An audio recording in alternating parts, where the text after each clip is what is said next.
Hello and welcome to the Sense Making in a Changing World podcast. My name is Morag. This podcast is an initiative of the Permaculture Education Institute. Our way of sharing our love for this planet and for life is by teaching permaculture teachers around the world who are locally adapting this, finding ways to apply the planet care ethics of earth care, people care and fair share. And we host global conversations and learning communities on 6 continents. This episode takes me back to the essence of why I do what I do, why I speak up, why I created the Institute, the peace movement. It's not easy to hear this, but we must. When I was a teenager, I was so deeply motivated by the work of my guest. She may well be the catalyst of my life work and many thousands, if not millions of others who have heard her speak. Today is even more critical that we are sitting up and listening and having this conversation. Dr. Helen Caldicott is my guest. She's from Melbourne like me, and she's the world's most articulate and passionate advocate of citizen action to remedy the nuclear and environmental crises. She's devoted 5 decades to an international campaign to educate the public about the medical hazards of the nuclear age and the necessary changes in human behaviour to stop environmental destruction. The Smithsonian has named Dr. Helen Caldicott as one of the most influential women of the 20th century. She is a physician who in the 70s taught at Harvard and practiced at children's hospitals around the world. Also in the 70s, she played a major role in Australia's opposition to French nuclear testing in the Pacific. But in 1980, she resigned and became a planetary physician. She's written 7 books, received 21 honorary doctorates, has been the subject of several films, received multiple awards and prizes, including the Nobel Peace Prize in 1985 as part of an international network, the International Physicians for the Prevention of Nuclear War. She played a key role in activating the US-based Physicians for Social Responsibility, a collective of 23,000 doctors committed to educating their colleagues about the dangers of nuclear power, nuclear weapons, and nuclear war. Please listen to and share this interview widely. Follow the links below to read more and to watch her Academy Award-winning documentary, If You Love This Planet. It is one of the definitive films of the peace movement. When it was released during the time of the Reagan administration at the height of the Cold War nuclear tensions between the United States and the Soviet Union, If You Love This Planet was officially designated as foreign political propaganda by the United States Department of Justice and temporarily banned. So before I welcome Dr. Helen Caldicott to the show, I'd just like to remind you that down below in the show notes, you'll be able to find links to all of her work, to her film, and also to all of the links to our work here at the Permaculture Education Institute. Well, welcome to the show, Dr. Helen Caldicott. It's my absolute honour to have you here speaking on sense making in a changing world. Your voice is one that has inspired me for decades now. You've been for over 42 years, I understand, working in the anti-nuclear space. I wanted to know from you, have you ever been more concerned than now? And where are we at this point in time with everything that's going on in the world? No, I've never been more concerned than I am now. I think we're close on the brink of a nuclear holocaust. So, and there's not much attention being paid to it at all, except for those in the know in Washington. But the media is giving it little attention, if no attention at all. So there's a number of different aspects to this. So maybe if we could unpack this a bit more. We have nuclear war and the potential of that, nuclear disasters and the potential of that. So where do you see the biggest challenge that we're facing right now? Well, it's either slow or fast. It's either global warming, and that's a definite. We're past the point of no return about that. And the oil and coal companies still keep digging up the stuff and exporting it. In fact, our whole economy, the world economy, is based on fossil fuel. We could, with enormous emergency and funding, especially in Australia, transition to renewable energy within a couple of years. I mean, we're bathed in sun, blown by wind. We're perfectly situated to do that. But there's not enough money being put into it. And Germany really is forging ahead on that, and some other countries, but not enough. And the United States is far, far behind. So, if I was a kid, I'd be pretty depressed. Then there's the risk of nuclear war, where the two major superpowers, for the first time since the Cuban Missile Crisis, are confronting each other militarily. Putin's got his back to the wall. I wouldn't trust him. He's put his nuclear weapons on a higher state of alert. The Russians have taken over at the Zaporizhzhia nuclear power plant, where there are 6 reactors, and in each cooling pool there's 20 times more radioactivity than in the reactors themselves. So you've got 6 cooling pools. 6 by 20 is 120 Chernobyls, plus 6 is 126 Chernobyls. And if that power plant loses its external power supply, and it has several times, and relies on internal power supplies, and they require fossil fuel to run them, and they could run out of that, then we could have a meltdown which would devastate the whole, not just Europe, the whole of the Northern Hemisphere. Interestingly, the 2 air masses at the equator do not mix, so we'd be relatively safe down here. I've got 2 grandchildren over there in Europe. Don't have to fly them out immediately. It's pretty damn scary. I mean, if the Second World War was fought today with Europe covered with nuclear reactors, Europe would be uninhabitable for the rest of time, including much of the Northern Hemisphere. So we've got 2 nuclear problems. We've got the threat of nuclear war and the threat of nuclear reactors melting down, or you could have both simultaneously. And these physicists who love E equals mc squared, it's sort of almost a sort of an orgasmic thing. The energy equals the mass of the atom times the speed of light squared. That's Einstein's theory. They think it's fantastic, and they're men, and they're sort of dosed up with their testosterone or lack thereof, and we're on the course of annihilation. So, with this knowledge, why is it that we are now starting to see nuclear back on the agenda as being a clean energy? Because they're addicted to it, and they're crazy. I mean, small modular reactors, they're very, very expensive. I wrote an article about small modular reactors a while ago. Go to my webpage, helencaldicott.com, and read it. They don't work. They're very dangerous. Some of them are cooled by liquid sodium.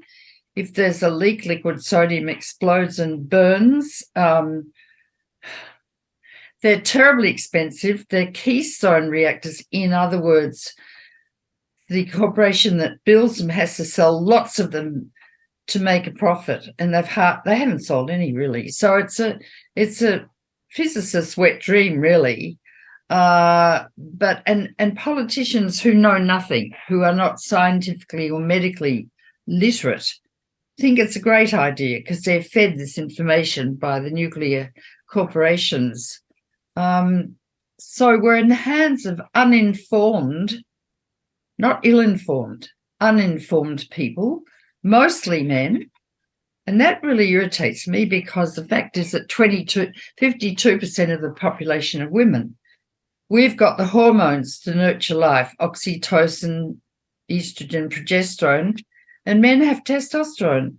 And we're in the hands of men. Why we allow that to happen, I don't know. There was a play in Greece where the men kept fighting and fighting, and the women said, okay, no more sex. And guess what? They stopped fighting. There's a country in Africa where a similar thing happened recently, and the men stopped fighting. So apparently they want sex more than killing each other, which is a very interesting equation. Do you think this is a solution to our current predicament? Well, I think we should cut off sex. Yep, absolutely. I'm just coming back to that point about how nuclear energy is back on the agenda. I think I read somewhere that you said that in actual fact, it takes more fossil fuels to actually create and dig up. Like, it's not actually a carbon solution anyway. That's right. I wrote a book called Nuclear Power is Not the Answer. Here it is. Nuclear power is not the answer. And there's a very wonderful physicist in Europe who I worked with and worked out the equation of how much fossil fuel is used to mine the uranium, mill the uranium, enrich the uranium, build a reactor. Concrete produces a huge amount of CO2, run the reactor, then decommission the reactor, then store the radioactive waste for the next million years, according to the Environmental Protection Agency. The whole thing's a fantasy. And it's absolute rubbish that it's the answer to global warming. If only people understood science and had researched the facts. It's interesting that the Premier of South Australia, Malin Carson, I can't pronounce his name, came out for nuclear. It's very interesting. And then Albo got onto him and castigated him. And the next day he was saying it's too dangerous, it's too expensive, we can't have it. So Albo's on the right track in terms of nuclear power. And that's because I educated the unions in the 80s about the dangers of mining uranium and nuclear power. And the ACTU passed a resolution to stop mining, transport and export of uranium, which Bob Hawke, God damn him, violated and talked about the 3 mine policy. That's like saying to a woman, well, don't worry, dear, you're only a little bit pregnant. I don't like Hawke. So what do you see are our way forwards if we're on the brink of this disaster globally? Good question, Morag. My solution is education, and the only way to educate people is through the media. And we've got goddamn Murdoch running the world. He was when he went to Cambridge, he was quite radical, actually, as a young man. But he changed, and he's an evil man. He's put in prime ministers, he's put out prime ministers. He really runs much of the world. And he informs the people through absolute crap on his television stations and Fox News, giving out lies, and not, I mean, President Jefferson once said, an informed democracy will behave in a responsible fashion. And that's what I've spent my life doing through the media. I had a wonderful agent in Hollywood who represented the film stars like Tom Cruise and those buddies. And she would get me on television, not this boring old Australian doctor talking about nuclear power and boring the hell out of people, but putting me on with Lily Tomlin and Sally Field. So, of course, they would have me on. And she put me in Vogue and Life and Time and Family Circle. And so the average Joe six-pack sitting back with his family at night watching television learnt about the dangers of nuclear war. And in the end of the 80s, and I was all over the place, I'd go to 3 cities a day, address 1,000 people and then get in the plane and go somewhere else and do the same thing. And I apparently turned out to be quite a good public speaker. In fact, you have to be an actress to engage the audience and in the end make them cry. And so Joe Sixpack, sitting back with his family, knew the dangers of nuclear war. And 80% of Americans at the end of the 80s were opposed to nuclear war. Gorbachev heard the doctors talking. And he and Reagan I spent an hour and a quarter with Reagan in the White House trying to teach him about the dangers. He read from the Reader's Digest. He was I came out and said he had impending Alzheimer's, which he did. He was a very stupid man. He had the best role in his life being the president. He was an actor. That's all. But he and Gorbachev got together in 1988 and almost agreed to abolish nuclear weapons, but got stuck up on Star Wars. So we nearly made it. And a chance to abolish it now? How do we get rid of my understanding is that since that point, we've actually got so many more weapons. Yeah, well, for Clinton, in fact, it's interesting, the history. Putin asked Clinton if Russia could join NATO. Oh. Way back. And Clinton said no, because Russia's too big. I mean, Clinton was an idiot. Neocon, you know. Clinton wanted to pass the START 1 treaty through the Senate, which would lower the level of nuclear weapons bilaterally in Russia and America. But there was a man called Senator Kyle who really ran the Senate, and he said, look, I'll allow it to pass if you spend $1 trillion in the next 30 years replacing every single bomb, missile, plane, ship, and the like. And he agreed to that. Clinton did. So they are now spending $1 trillion replacing every single plane, missile, etc. It's absolutely obscene. And the Congress just passed a bill for $858 billion just now for weapons of mass destruction. And it's not the Department of Defense, let's be frank. It's the Department of Murder. These weapons murder people. They've killed over 1 million people since 9/11. People had nothing to do with 9/11 at all. And I've just got a note here. The weapons industry gave $285 million. It's political donations in the last year. They spent, this is Boeing, Lockheed Martin, Marietta, who've taken over Canberra, let me tell you. They spent $2.5 billion on lobbying. 47 members of Congress and their spouses own stock in the military-industrial complex. The Pentagon is asking for $30 billion more to buy 375 F-35 bombers, which don't really work. They can hardly take off. They don't fly very well, and Australia wants to buy them. America has 400 intercontinental ballistic missiles, 400, 14 Trident submarines, and each Trident submarine has 240 hydrogen bombs. It's got 60 long-range nuclear bombers, which they're bringing some of these into Darwin, and we're becoming the 51st state of the United States. America spends more on defense killing than the next 9 countries. And 400,000 Yemeni people have been killed since 2014. I mean, it's murder. It's murder.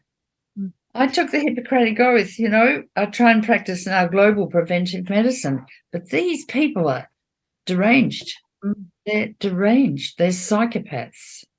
So tell me a bit more too about... And we're joining them. You know, Miles, who's the Secretary of Defense now, goes to America, and you'd think his speeches were written by the Pentagon. And they're allowing B-52s into Darwin.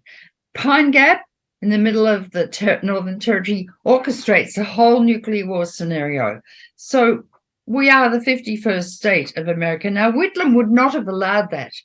Whitlam was removed from Parliament the day before he was to announce the operatives at Pine Gap, the CIA operatives. They removed him from Parliament. So, you know, we're being run by the United States, which really, really, really pisses me off. It's time we took a stand, that we realised how we're being used to join the race for annihilation. And I would have thought it's time we took a stand, that we realised how we're being used to join the race for annihilation. And I would have thought Albanese would be smarter than that. But doesn't that then make us more of a target in all of this as well? Because of course. But, you know, we're sort of the front line now, according to the Pentagon, to fight China. For God's sake. God's sake. Well, America has to dominate the world. It's metastasized like a cancer. It's got 800 bases in 80 countries. I mean, how dare they? Who do they think they are, these monsters? They're monsters. And we join them. Why? What's wrong with us? Why can't we stand up for ourselves and for the world and for the world's children in the future. I mean, I'm very worried about it. Morag, what are we going to do? Have a revolution? I think so. I think we need one, don't we? I think that what people don't understand is the parliament belongs to us. Yeah. The people who are in parliament are our representatives, and we are their leaders. And we need to educate them when they come back to their districts and say, look, if you don't read this book and do thus, thus, and thus, we'll make sure you're not elected next time. And we can do that. The Teals need to really, really get onto it. The women need to get onto it. I mean, I think the women are the saving grace of the world. I do too. I was thinking about the babies years ago, thinking, how can we create a women's parliament that rises up as a separate group that kind of responds to everything that's happening, but through our perspective, and puts that out into the world? Well, I wanted to start in America the Women's Party for Survival, and they said, oh, we can't have a third party. We've only got two parties. So I started Women's Action for Nuclear Disarmament, and we were pretty effective, but not nearly as effective as a party. So what do you think would be the most effective response to this? I mean, it's such, like you're saying, it's everywhere. There's this huge power that's coming out. What can... As we talk, I think I'd like to address the Teals from the perspective of an imminent nuclear war and the role that we're playing in this, and learn and teach them what's going on, or educate them about America, and see if we can't get them to stand up against this suicidal nonsense. Can you tell us a bit more about AI and the nuclear weapon? Yeah, well, Stephen Hawking, the great physicist who was bound to his wheelchair with motor neuron disease, brilliant guy. About 4 or 5 years ago, he said, and they're starting to put their nuclear weapons on AI. And he said that means almost certain nuclear war within 10 years. And I thought, my God. So I held a symposium in New York, Academy of Medicine, and brought in the best brains of the world to talk about this, including McNamara, who was Kennedy's Secretary of Defense. And the book that came out of this was called Sleepwalking to Armageddon. And we are. They set up their computers to decide what to do using human reasoning. And then the computers make the decision.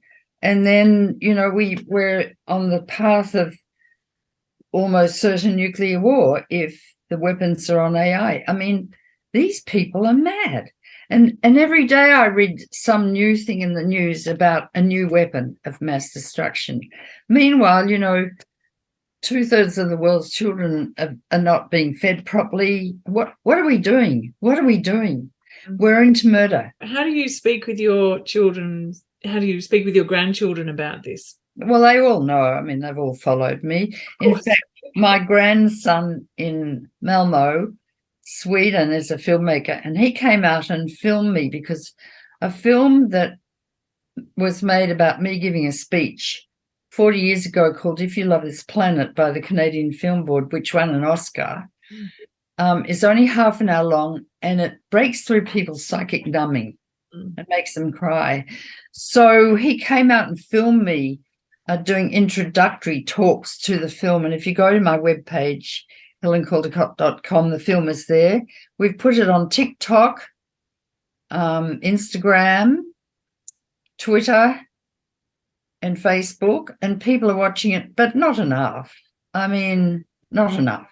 What response are you getting to it 40 years down the track? Because I've seen the same response. Yeah, the same response when they watch it. Yeah, for sure. But not enough people are watching. If everyone watched it, well, we'd have a movement.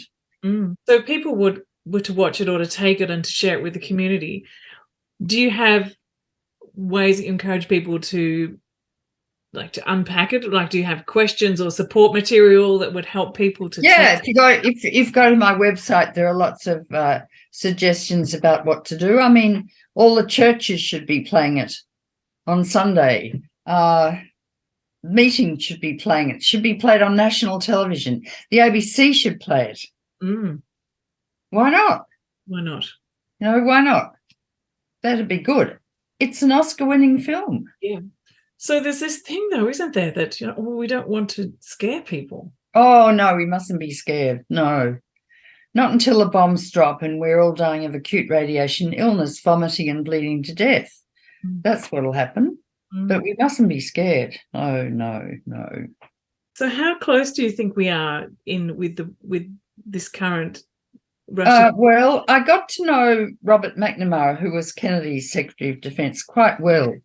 And he was in the Oval Office during the Cuban Missile Crisis. And he said to me, Helen, we came so close to within 3 minutes. Oh, my gosh. 3 minutes of annihilation. Well, we're as close as that now. I have no doubt. And so many things can go wrong. The mechanism for a nuclear war is so delicate.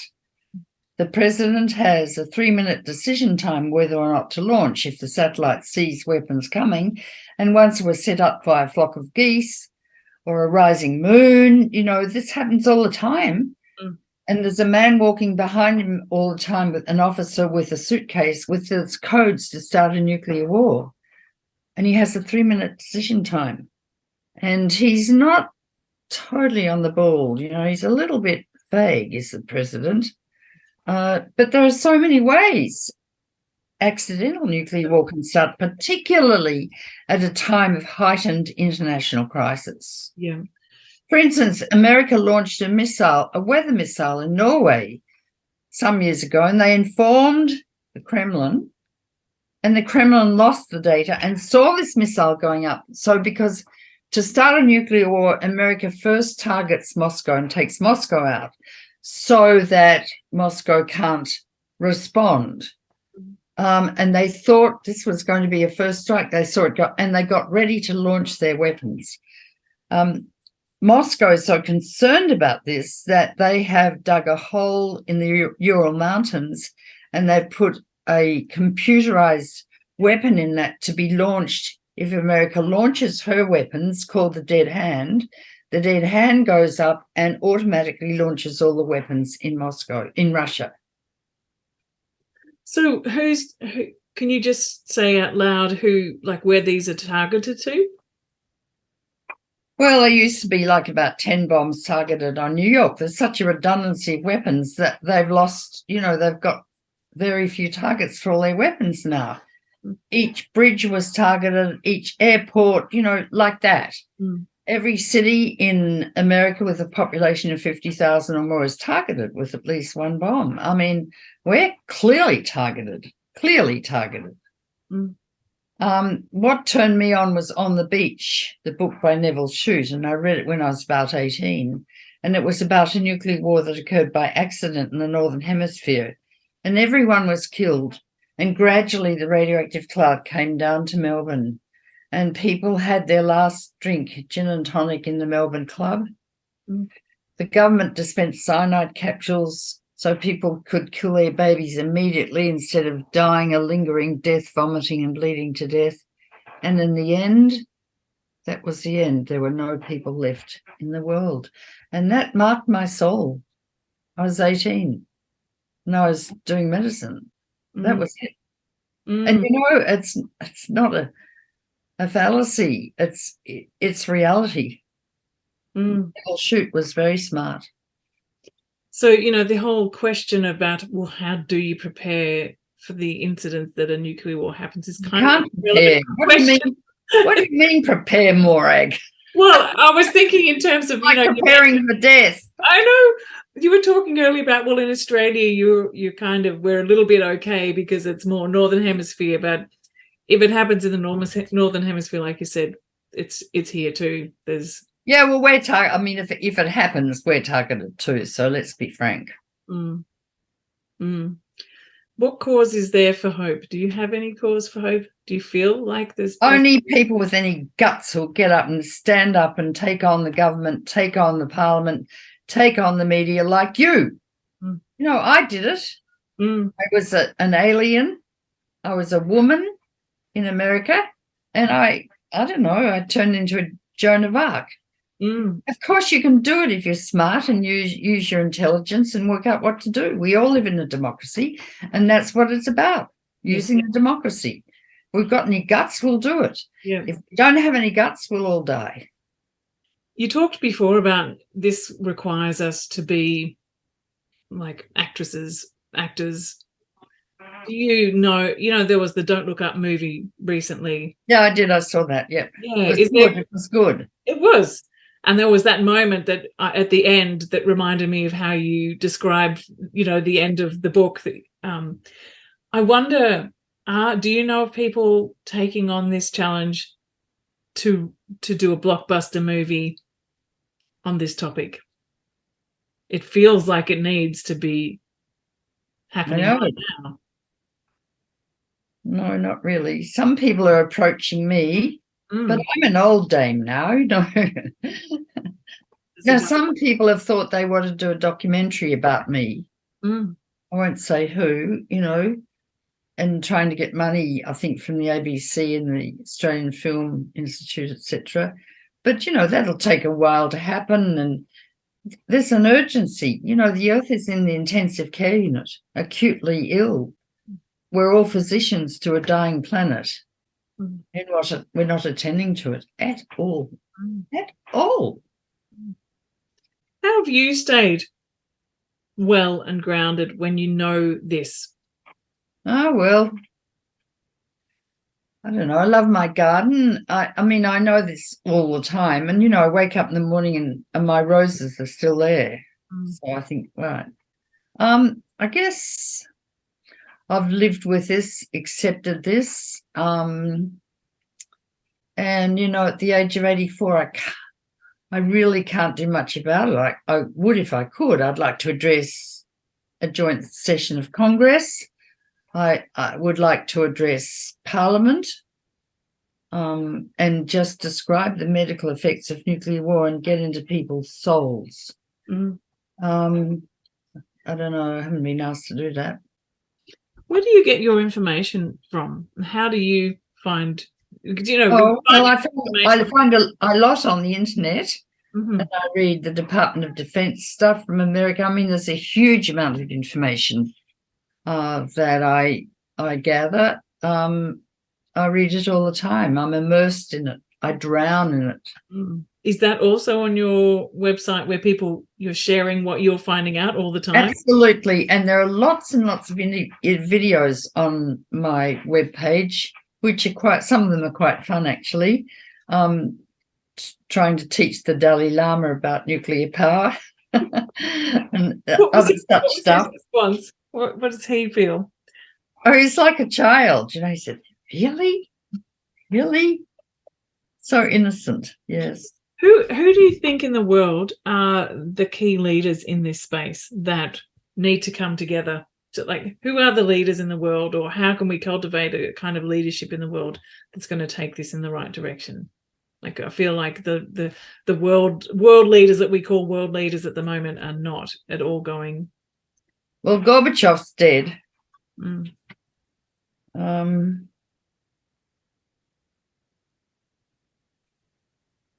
Your silence says everything.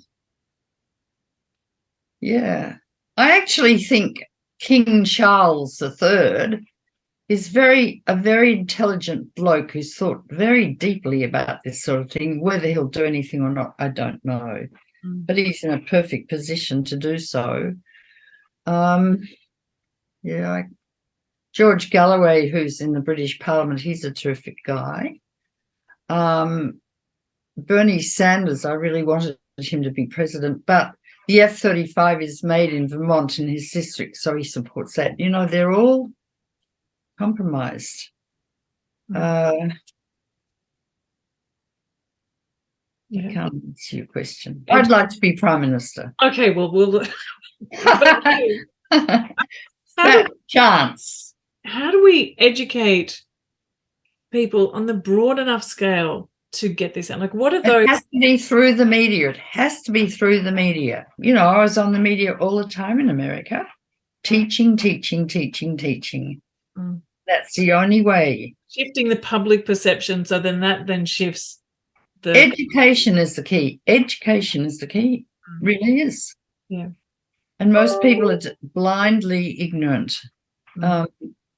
not understanding this huge nuclear umbrella that is enfolding us and the global warming umbrella. Now they're kind of aware of that, but not really. I mean, we've got to stop digging up coal like now. We've got to stop getting gas out of the earth now, and maybe turning off our computers and our lights and working like buggery to build renewable energy systems. Every single house should have solar panels.